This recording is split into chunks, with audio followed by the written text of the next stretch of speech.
It seems like everybody and their mama wants to be an influencer, a content creator, or build a personal brand. But do you really have what it takes in order to get done? Because honestly, it's not easy. How do I know? Let me introduce myself. My name is Mallory Hank Johnson, legally, but all over the internet, I go by Life by MJ. And I have a blog, podcast, YouTube, Instagram, all those wonderful things. And I've been able to build an incredible community who honestly enjoys my content, and I enjoy making content for them. It's actually made me some money, which has been pretty incredible. And I've worked with some pretty notable brands. You might have heard of them. Talking Costco, Walmart, Target, aka Target, as I like to call it. And so being able to build a personal brand can definitely yield some incredible benefits. And I know a lot of you guys are busy, got 100 different things going on, but I did all of this, honestly, even while I was working, going through IVF and my infertility journey, being a mom, military wife. I was doing a lot of things while I was doing this, but really what it came down to is having a clear strategy. So tune in as I give you a few tips and tricks on how you could create the ultimate and algorithm-proof strategy to build a brand on social media. So the first thing I want to share with you is make sure you create content that's for value and not for the money. All right, I know that sounds counterproductive because I know a lot of you guys are getting into this or already doing this because you want to make money, and there's nothing wrong with that. But if you're not providing content that gives value to individuals, to people who are going to consume in the community that you're building, it doesn't matter. And people are totally going to see through that. Your content should always drive value in some type of way. We're talking about educating, entertaining, and inspiring individuals, and motivating them. If it doesn't have those things, it doesn't need to have all those things. But if it doesn't have any of those things, really, your content could be self-serving.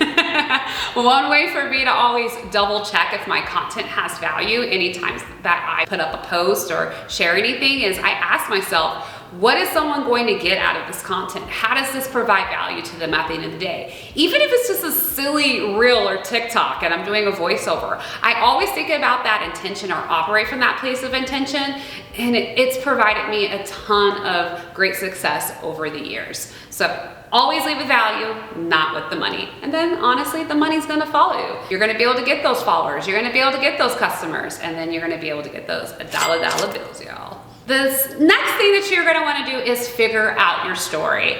Honestly, in this day and age, having a story or becoming a great storyteller is going to do phenomenal things for you.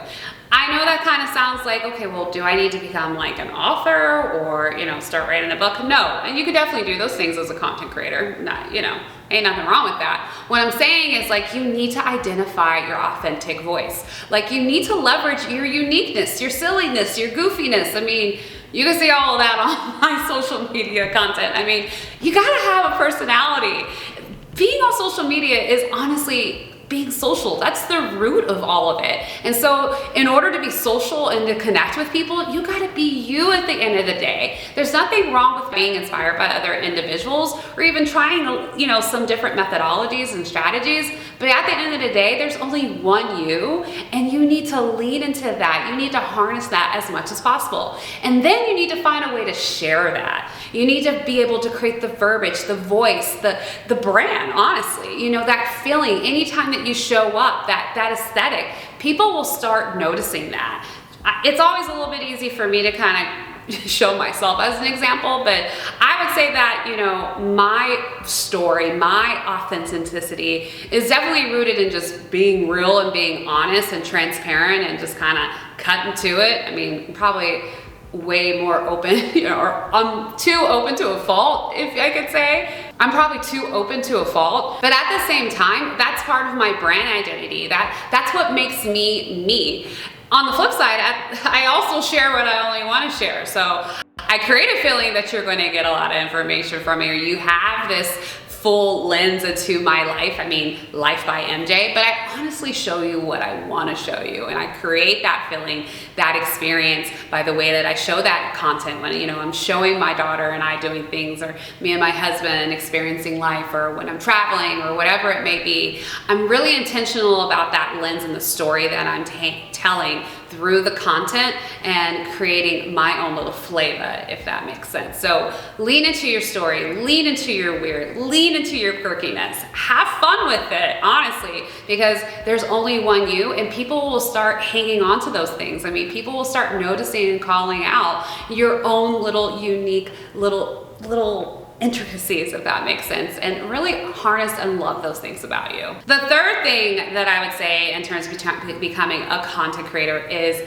make sure you choose a platform carefully, all right? There's a tons of platforms. There are tons of platforms out there. I mean, you've got the Instagram, TikToks, Twitter, Snapchat, Tumblr's making a comeback, Facebook, aka Meta, I don't know, it's too many names these days, and Instagram, we already said Instagram, TikTok. There's so many platforms out there, and you wanna be careful in terms of being overwhelmed. So many times, including myself, I have clients come to me and say, I wanna do everything. I wanna master all the platforms. And honestly, when you're starting out, that's not the easiest thing to do. It's not to say you can't do it, but usually you're gonna need some help or a team or people to help you with creating this content in order to hit all these places. So choose carefully and choose wisely. Choose a platform that really leverages your voice and how you wanna show up. If you love to write, definitely start with blogging. If you love talking, maybe you do video and podcasting, or maybe you just stick with podcasting because you don't wanna dress up and put on makeup. Totally was me for like the past few years, but I put on makeup for y'all to film this video, so that's why I'm here today. But with that said, you know, choose a platform carefully. I love leaning on the big evergreen three. You probably have heard this on other videos, but honestly, podcasting, blogging, and video, aka YouTube, are king, and they allow you to repurpose your content to what I say are social media platforms. So really the TikToks, Instagrams, Twitters, and all those things that are far more rapid and ongoing. And so you can leverage these other platforms to market your evergreen content on podcasting, YouTubes, and on blogging, which can continue to move for you. And honestly, people will continue to find on an ongoing basis because those other platforms are just constantly shifting. And so you could get lost in all that. Or you can also leverage the foundational platforms, as I mentioned, so that your content is evergreen and always seen and always found for a long time. Okay, so you've chosen your platform. The next thing you need to do is now start creating some goals. You wanna get really specific. Matter of fact, let's just go ahead and use SMART goals. Some of you guys know this from the corporate world. Don't knock them, but they're actually really good, and I still use them even as an entrepreneur working for a startup and all that. It honestly just provides a different level of accountability and intentionality when I create a SMART goal. If you're not familiar with SMART goals, they're a specific, measurable, I'm already figuring the acronym. Specific, measurable, attainable, relevant, and time specific. So really, you wanna work through each one of those things. So I'm gonna give you one of my SMART goals. One of my goals is to get this YouTube channel to 10,000 subscribers within a year. You know, from the time that I start posting this video, I want 10K subscribers, all right? So let's break that down. It's specific, it's 10,000 subscribers, it's measurable, it's within a certain time period, it's attainable. I know what the work I need to do, and I have a whole roadmap on how I'm gonna get this done. I have a whole plan on what I'm going to do. It's relevant. I create social media content. I'm already on the platform. I'm already a content creator, so it's totally there. Time specific, so again, related back to I wanna be able to get it done in a year. So be really specific about your personal brand goals, your content creation goals, your influencer goals, and you can make it happen. I mean, when I first started out, one of my other SMART goals was to be able to pay for my first DSLR camera within a year. I made $10,000 that year. And it's because I started creating some really specific SMART goals and that intentionality from the beginning, and I was able to leverage that as a foundation the rest of the way through. So definitely create your SMART goals. Now, this one is super, super duper important. You want to make sure you show up consistently. Consistency is king in terms of any platform at the end of the day. Some platforms prefer more consistency and more frequency, and that's for a whole different discussion. But at the end of the day, you're gonna wanna, going back to your SMART goals, you're going to want to have some sort of consistency plan in mind. So you're going to say, like myself, I'm gonna show up on this channel at least one time a week with a video. It's gonna be uploaded on Tuesdays. We'll see if that works out here. I guess it'll work with my specific with my SMART goal, but you're going to basically kind of create like creating a plan for your content, in my opinion, is like creating a plan for a TV show, you know? You want people to be able to binge and look at a ton of your content at one time, but you can't do that right out the gate. I mean, there are ways to do that out the gate. That could also be for another video. With that said though, it also can happen over time as you start dribbling out content. And the best way to ensure that you do that is honestly stick to a consistency schedule and creating a schedule that you know that you're going to adhere to so that your audience knows what to expect and when to expect it.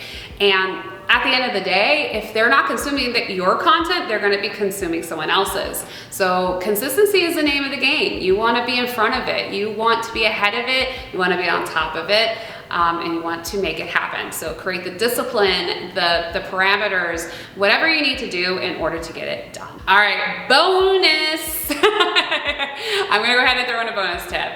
Now that you've done all of this, the last thing you wanna do is measure your results. And honestly, this is really, really important. You wanna revert back and see what exactly you've done. You know, you've identified your value, you've identified your consistency, your SMART goals, and all the wonderful things I just talked about. And now you wanna evaluate how well you've done. But how often do you wanna do that? Personally, I like looking at things on a monthly and quarterly and then annual basis. And honestly, the data will start telling a story by looking at it over those periods of time. Again, being consistent, you really get to see the ebbs and flows and really what's working, what's not working. You can see that, you know, I start spending time doing this on this platform, but over here, this is performing a lot better. Well, maybe you need to shift and double down on that other one. By doing this, by continuing to measure your results, it's really just gonna allow you to amplify and do better on what's serving your audience and giving the value that they truly want at the end of the day. So don't do this all in vain. Don't just start putting stuff out there and hoping it sticks. You gotta see what's actually sticking. In order to do that, you've got to measure your results. All right, so I'm excited to know who is going to take these tips and which tip are you going to move forward with in order to start your content creation, personal brand, or influencing journey. Feel free to share that in the comments and definitely share your Instagrams. Let's connect on Instagram because I know that's a big platform as well. And I will see you guys next time.